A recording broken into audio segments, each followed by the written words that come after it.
Ang papel ng edukasyon sa pagbuo ng kinabukasan ng kabataan. Kabilin-bilinan sa amin ng aming ina, mag-aral kayo ng mabuti. Ito ang magsisilbing susi ng inyong pagwagi. Pangaral naman sa amin ng aming ama, mag-aral kayo ng maigi. Tiyak na hindi kayo magsisisi.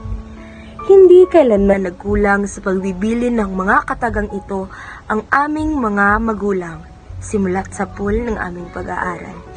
Noong ako ay nagsisimula pa lamang sa elementarya, napapaisip ako kung bakit gayon na lamang ang paghihikayat nila sa akin at sa aking kapatid na mag-aral ng mabuti.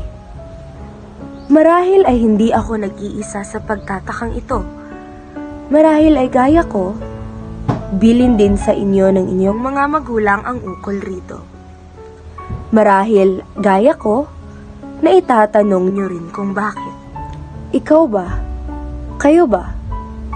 Ano ba sa tingin ninyo ang maidudulot ng edukasyon sa ating mga kabataan?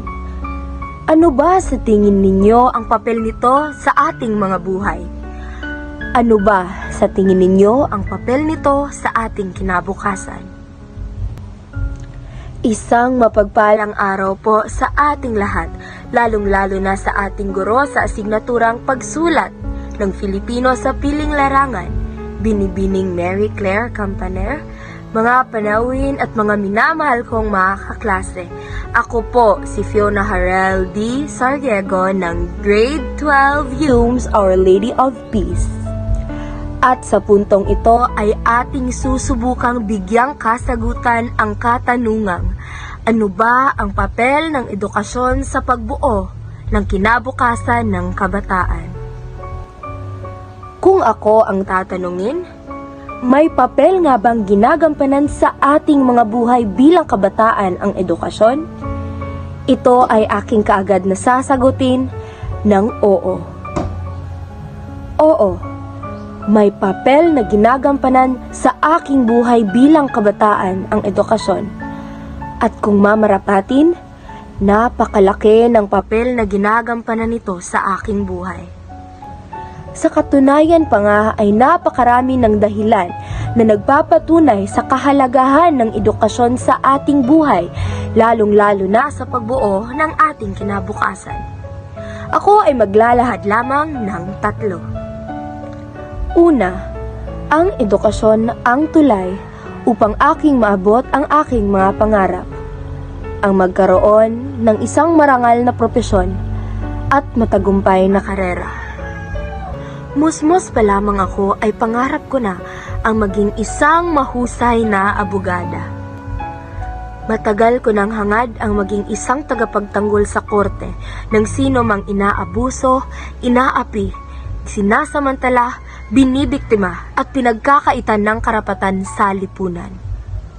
Sa mithiin kong ito, kakailanganin kong mag-aral ng humigit kumulang bubuin ng 8 o higit pang mga taon, makamit lamang ito. 4 na taon upang makakuha ng bachelor's degree at dagdag na 4 pang taon para makapag-law school.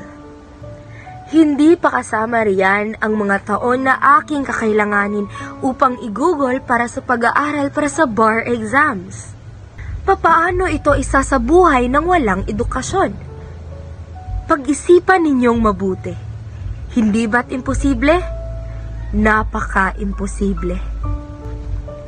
Ikalawa, ang edukasyon ang nagsilbi kong tagapagtaguyod ng aking dignidad, moralidad at pag-unlad ng aking pagkatao, mapa-akademikong aspeto man, sosyal o emosyonal. Bukod sa ating unang natututunan sa ating mga kanya-kanyang mga tahanan, ang ating mga paniniwala, kaugalian at kasanayan. Ang mga ito ay nakukuha at natututunan din sa paaralan. Ang halaga ng respeto, pakikipagkapwa at pagkakaisa na siyang nagpapakita ng mabuting asal at wastong pag-uugali ay nahuhubog din sa pamamagitan ng edukasyon. Ang mga ito ang magiging gabay para sa ating mga kabataan upang maging mga mapanagutan at mabubuting mamamayan sa hinaharap. Ikatlo, edukasyon ang sandata laban sa kahirapan at ang susi sa pag-unlad. Saad pa nga ni Nelson Mandela, education is the most powerful weapon which you can use to change the world. At tunay ngang napakamakapangyarihan ng edukasyon. Hindi naman sa ating minamasama ang hindi pagtatapos ng pag-aaral, subalit hindi natin maikakaila at maitatanggi na mas marami ang nakaahon mula sa kahirapan at mas naging maganda at maayos ang kalidad ng pamumuhay ng taong talagang may pinag-aralan.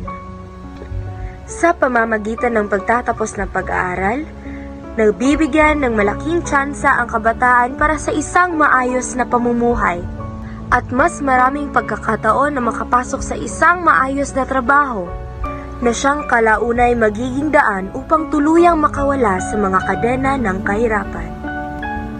Edukasyon ang magbubunga ng mga mahuhusay na lider ng ating bansa, mga guro, mga manggagamot, mga inhinyero, at lahat ng mga profesional na nagtataguyod ng pag-unlad ng ating bayan.